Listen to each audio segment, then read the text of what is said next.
You make the case that social media has undermined all three in America and beyond. Number one, social capital, which you describe as extensive social networks with high level of trust. Two is strong institutions. Three is shared stories.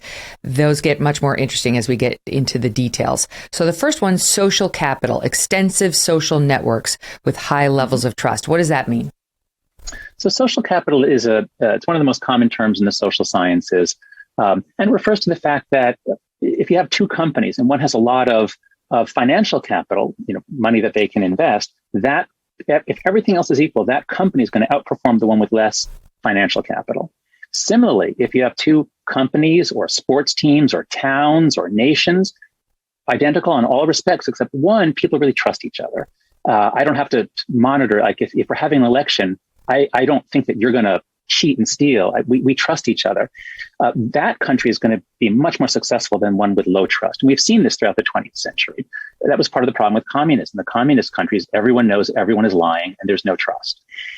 So America used to have very high trust up until the 60s or early 70s, equivalent to many of the most successful European countries.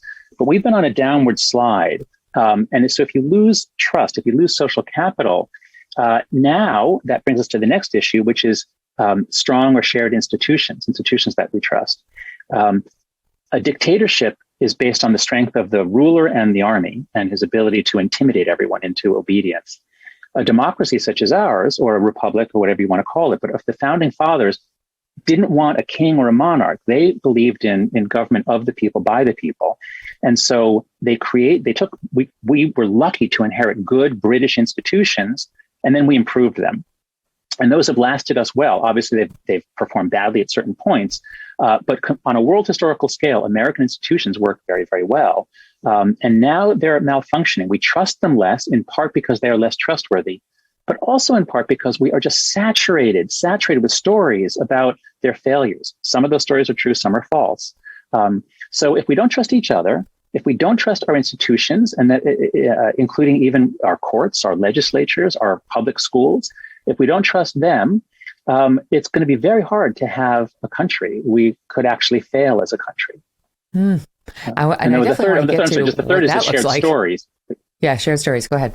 Yeah, the third is shared stories. So the secret to binding people together, in my writing, I'm very interested in evolution. I look at how other species get cooperation, and it's almost always because they're siblings. Bees are the quintessential example. You can have, millions of bees or ants cooperating because they're all sisters. Humans can cooperate at the level of millions too, but we're not siblings. We do it because we have shared stories. We have a common understanding of what we're doing. We make something sacred. It can be a god. It can be the Declaration of Independence. It can be a physical place. We make something sacred, then we circle around it. When we worship something together, or we hold it as sacred together, we can cooperate. And America got a big boost from World War II and the Cold War. We had a real story of who we were, why we were fighting for good. We had really good, clear, evil enemies in the 20th century. So that really bound us together. Social media gives us all our own story. Everyone has their own little fragment of a story. It's almost impossible to knit it together into a common story. And identity politics has given people a new thing to latch onto at the expense more fragmentation. The American story and our history and pride and country, which is problematic. It is definitely problematic. And I know you've been raising the flag on that for a long time. So you write that back to the performance issue, because I think it's important what happens on social media and why it's been so pernicious, that it's no longer about coming up through middle school and high school and making a verbal error that your friends give you a little brushback on. It's about complete fear about what's going to happen to you on social media, or actually making a misstep and being absolutely ruined at a young age. And at the same time, it's about posting the perfect selfie on Instagram, as opposed to just spending time with your friends and laughing and swimming in the pool and riding your bike around the neighborhood and all that stuff that actually form true human bonding. Mm-hmm. That's right. So I think what we have to do is think here about what is a normal, healthy childhood. And in human societies around the world, by the age of around 7, kids are given responsibilities. They're not being supervised closely by adults. They can bring the cattle down to the river or whatever it is. They can certainly walk to the store and buy a quart of milk. And that was true all the way up into the 1990s. Kids had sort of normal human childhoods. But in the 1990s, America in particular, we freaked out about child abduction. And this, I think, is partly the saturation of cable TV and full-time, 24-hour news stations, and they focus on stories.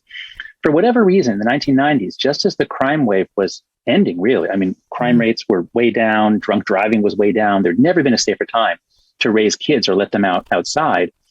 Just at that time, we decided it's too dangerous, and we say, no, you can't go outside unsupervised.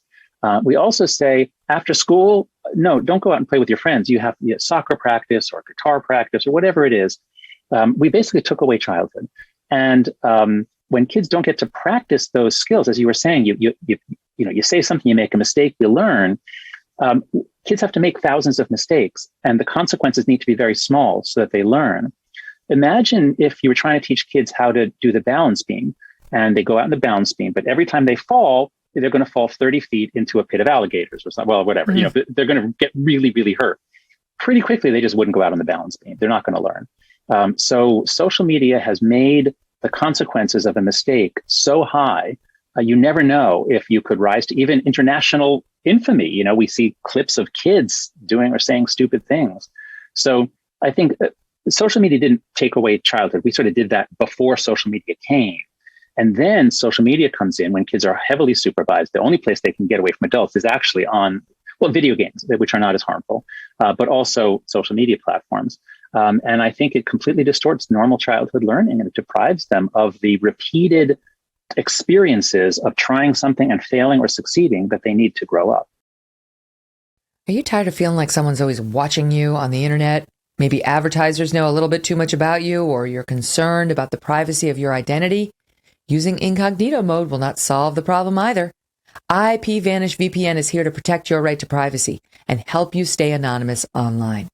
IPVanish helps you safely browse the internet without exposing your private details to third parties. You can use IPVanish on your computer, your tablet, your phones, even devices like your Fire Stick when you're streaming media. When you use IPVanish, all of your data is encrypted. IPVanish makes you virtually invisible online. It's that simple.